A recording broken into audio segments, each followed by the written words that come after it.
kuko ugukunda we agwiyeretse uko uri muri bya bihe byo guteretana, ni cya gihe niyaje ibyawe byose asanze abyemera, kuko nta hantu wigeze umukinga.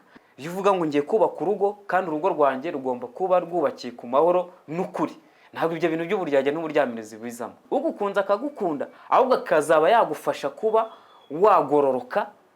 Reka nongere mbasuze kandi mbifurize ibihe byiza nshuti zacu mudukunda mugakurikira ibiganiro bitandukanye tubagezaho tubinyujije kuri uyu muyoboro ndetse n'ahandi hatandukanye tugenda tubinyuza. Nizera ko mumeze neza kandi Imana ikomeje kubarinda. Tumaze iminsi tuganira cyane ku bijyanye n'umuryango. N'uyu munsi niyo ngingo tugiye kugarukaho, ariko cyane turebera hamwe ibijyanye n'icyo kuba ufite aho usengera, kuba ufite imyemerere runaka, icyo bishobora kugufasha mu kubaka umuryango utekanye. Ibi turabivuga mu gihe ku munsi w'ejo Perezida Paul Kagame yagarukaga kuri ikintu kijyanye n'umuryango, ndetse hanagaragaza ko iyo habaye gusenyuka kw'imiryango igiye itandukanye n'igihugu kiba kiri kugenda gisenyuka. Akaba yaribazaga ati ni gute abantu babiri bashobora kunanirwa kubana. Yabigarutse rero ku munsi w'ejo ubwo yagezaga ijambo ku bari bitabiriye amasengesho yo gusengera igihugu no gushima Imana. Ni amasengesho hazwi nka National Prayer Breakfast, akaba hari amasengesho yanahuriranye n'umunsi mukuru wo kwizihiza intwari z'u Rwanda. Reka tujye kuri iyi ngingo rero.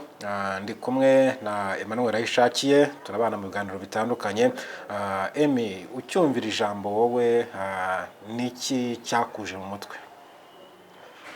Rakoze cyane, n'abadukurikira turabashimira gufata umwanya wabo bakadukurikira. Ni ikiganiro ejo nari ndi kumva nyine muri uyu mugambi wo kubona National Prayer Breakfast, aho bari batumenya kuba Perezida Paul Kagame mu ijambo rero yavuze ko bisanzwe ni mu mpuguro ze za buri munsi yageze ku ngingo y'umuryango.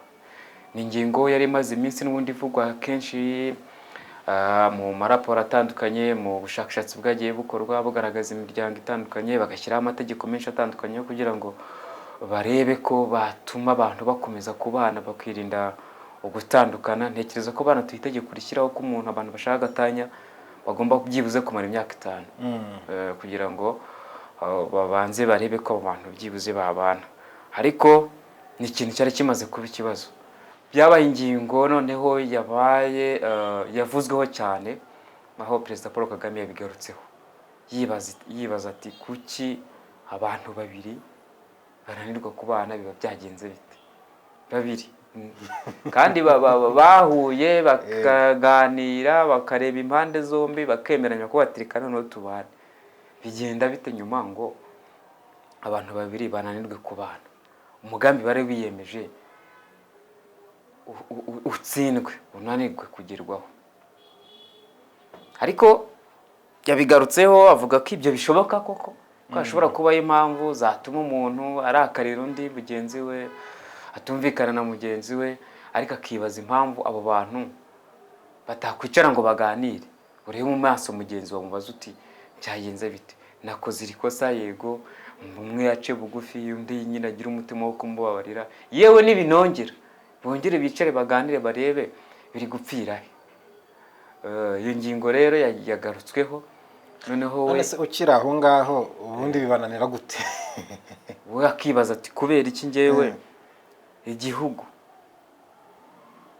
cyageze ubwo cyari cyabaye bya tuvuga ngo things far apart, byose byarambariye, byose biri hasi, abantu batandukanye, bamwe barakariye abandi, bamwe bareba ukundi mu yindi shusho yindi. Abo bantu akaza kubahuza amamiliyoni n'amamiliyoni, ubu bakabanye neza mu mahoro. Gute abantu babiri bahuye bakateretana, bakagirana ibiganiro byimbitse, imiryango igahura, bakagira mu muryango bakubaka urugo, bagaca mu nzira zose zitandukanye, ariko bikarangira ukubana kwabo kujemo agatotsi, bikarangira abo bantu batandukanye? Gute bigorana? Impamvu rero bambajije ngo kubera iki koko binanirana. Hari impamvu nyinshi zitandukanye. Abantu babiri nibo bahura ubwabo bakagirana ibiganiro, umwe agatanga icyifuzo undi akacyumva akagitekerezaho akacyanzura, imiryango igahura ikabana bagakora ubukwe cyangwa se bagakora ubundi buryo bwabo bakagira ubwo babana mu nzu imwe nk'umugore n'umugabo. Ariko abo bantu bahura nyuma y'uko umwe aba afite ahantu yarerewe n'undi afite aho yarerewe, bahura bamaze kuba abantu bakuru, kuko umuntu ajya gufata uwo mwanzuro ariko nyine ari mukuru, bamubwira igitekerezo akagitekerezaho kugeza ubwo agifatiye umwanzuro, nubwo yagisha inama abandi bantu, ariko nawe ubwe umwanzuro wa nyuma uba ari uwe. Niyo mpamvu bavuga ngo umuntu utagejeje imyaka runaka, mu myaka y'amategeko y'ubukure, ntabwo yemerewe kuba yagira gute yashinga urugo, kuko baba bamaze kuvuga bavuga ko ataragera ku kigero cyiza cyo kuba yakwifatira imyanzuro. Rero abo bantu babiri bageza kuri icyo kigero cyo kuvuga ngo njyewe nakuriye aha n'uyu nguyu yakuriye aha, turahuye ku myaka runaka, tugeze igihe cyo gufata umwanzuro dushinga urugo. Imico uyu nguyu afite, ingeso y'umuntu afite, hari imico hari n'ingeso umuntu afite runaka, n'undi nawe hari imico hari n'ingeso umuntu afite runaka. Ubwo imico turayifata nk'ibyiza, ingeso nayo turazibifata nk'ibibi umuntu aba afite. Kuva ku kiremwa muntu rero, ibyo bintu umuntu wese arabigira, agira ibyiza agira n'ibibi, agira imico agira n'ingeso. Ibyo bintu rero niba umuntu abifite, ni ngombwa wa muntu kubanza gushyira ku munzani akavuga ngo ese uyu muntu tugiye kubana ari imico n'ingeso ni ibiki byinshi afite, Gusa biragora gukora detection yo kugira ngo umenye ngo ibibi by'uyu muntu ni ibihe, kuko iyo abantu bari muri cya gihe cyo kumenyana cy'imiteretano, akenshi umuntu aza mu isura nziza, kuko ibibi asa nk'ubihishe, asa nk'ubitwikire kugira ngo bitagaragara. Na benshi ni muzaganira ukuma ngo baranga imico y'umugore ngo uzayimenya neza ngaruko mugiranye nk'abana babiri, nibwo azatangira kukuyereka neza.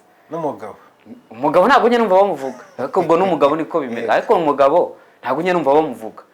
Sinzi ahari baba bashaka kugaragaza ko umugore yamaze kugira abana, aribwo aba noneho amaze kumera nk'uwaho amaze gutekana, yumva ko urugo rwabaye urw'ahari, noneho akaba yatangiye kuvuga ngo reka nkwereke ibintu byose. Sinzi impamvu, birashoboka ko bifitanye isano no mu muco wenda, kuko abagabo umugore batajyaga bamwemera cyane, cyangwa se bakaba baranabishyize ku mugore kubera wenda yuko bazi ko umugabo adakosa nk'imvugo zagendaga zikoreshwa, ngo amakosa y'umugabo nibwo buryo. Ariko imico ya buri wese wayimenya ariko mumaranye igihe.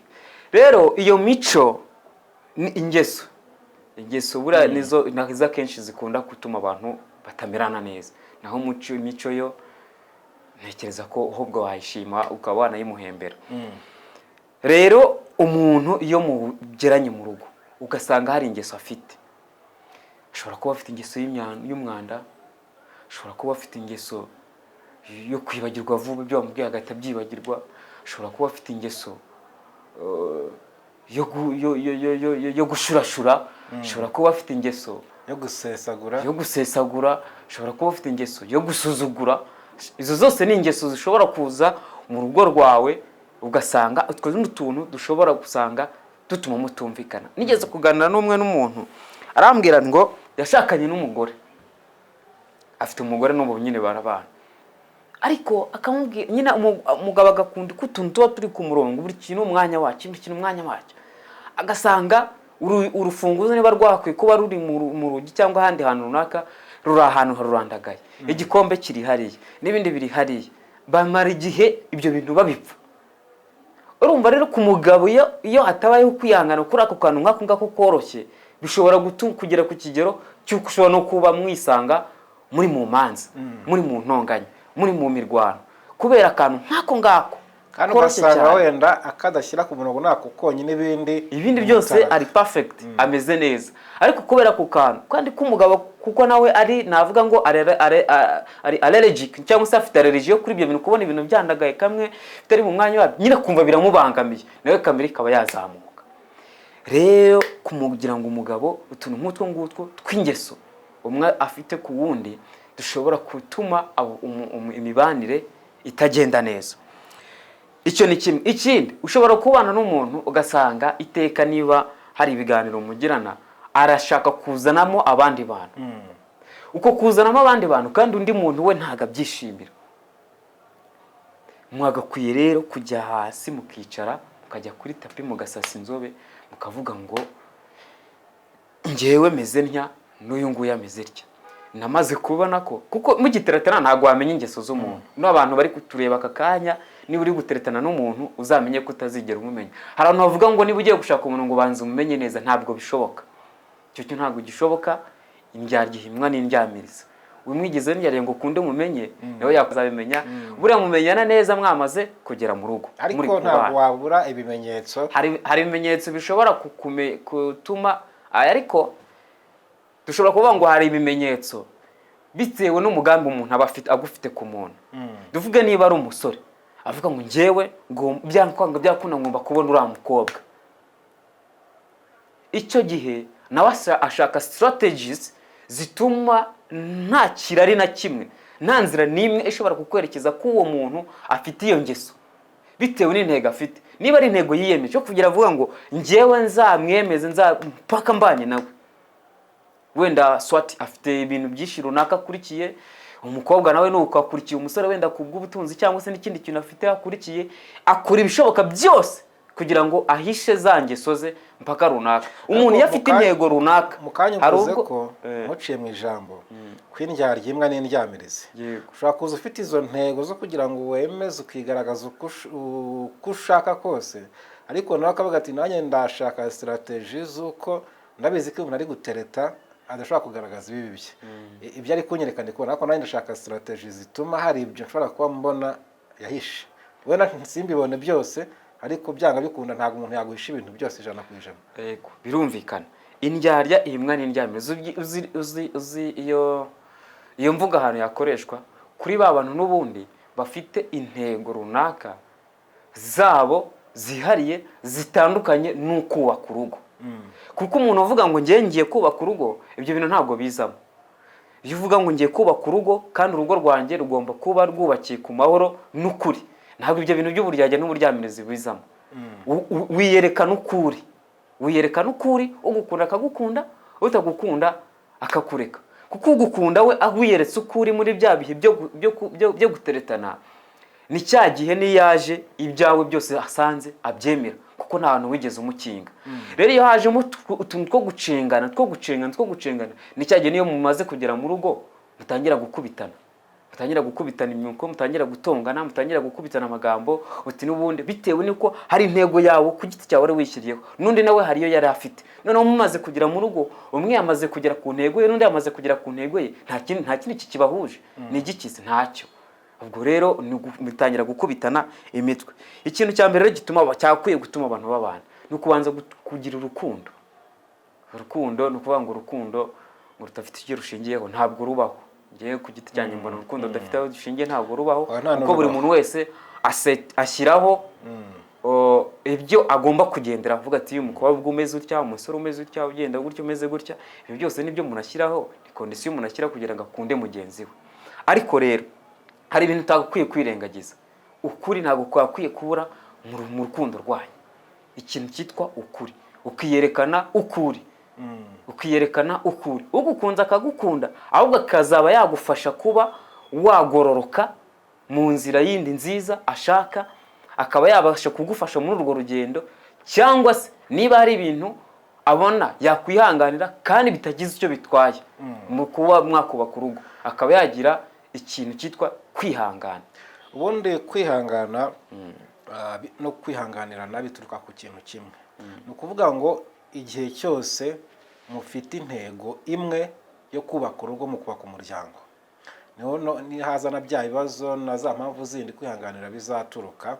Ariko mu gihe we waje ufite intego yuko tubana amezi 5 ugahita ugira ibyo utwara, mu gihe waje ufite intego yuko nta gihe turi buze kumarana, icyo gihe n'ubundi kwa kwihanganirana na bya bindi byose ntabwo biza gukunda. Ahangaha nagira ngo mbaze ni ijambo ry'umukuru w'igihugu ubwaryo n'ubundi riba riremerera, bifite icyo risobanuye, ariko nagira ngo turebe risobanuye iki mu bijyanye n'ikibazo gihari cy'imiryango ifite ibibazo mu bijyanye n'urugendo ruhari rwo kubaka umuryango utekanye, ko umukuru w'igihugu yabivuzeho bisobanuye iki bari muri izo nshingano zo kugira icyo bakora? Ni ikintu gikomeye. Buriya perezida nta jambo ajya avuga ngo rigende gutyo, buri kintu cyose kiba gifite impamvu n'intego yacyo. Ibyo byo turabizi, turabimenyereye kubera ko abafite abari kubwira kandi abari kubwira baramwumva. Kuba rero yakomeje ku muryango, natangiye mbivuga ko ni ingingo yari imaze iminsi ivugwaho isa cyane, noneho ko isa nkaho yabaye n'ikibazo. Kuba yabivuzeho ni ikintu gikomeye cyane, byanagaragaye ko nawe ubwe ababizi kandi abikurikirana kandi ko abona ko byamaze kuba ikibazo. Kuko yabivuze agaragaza ikibazo, yibaza n'impamvu, ariko anatanga n'igisubizo cyo kuvuga ngo hagakwiye kubaho ukwihanganirana. Hari inzego zimwe na zimwe ziba zishinzwe iyi miryango, byari no kubivuga mu gihe cyo kuvuga ngo amasengesho, guhura abantu bagasenga bagashima Imana. Ibyo nabyo byari biri muri uwo mujyo. Ariko noneho hari inzego nyinshi zitandukanye, ayo madini, izo ministeri, iyo miryango itandukanye, nawe ku giti cyawe, aho yahereye avuga ngo individuals, umuntu ku giti cye, noneho hakaza family, umuryango, noneho hakabona kuza igihugu. Iyo umuryango upfuye, wowe ubwawe iyo upfuye ukananirwa kumvikana n'umuntu mwashakanye, birangira umuryango wangiritse, kandi ukwangirika k'umuryango nabyo bikagira ingaruka ku gihugu. Yashatse kugaragaza ko umuzi wo kugira igihugu cyiza, igihugu giteye imbere, bihera kuri wowe bwawe ku giti cyawe, bikagera kuri uwo muryango ubamo cyangwa se washinze, wagize urugo n'umugore n'umugabo, cyangwa se umuryango wundi ubamo nk'umuryango runaka.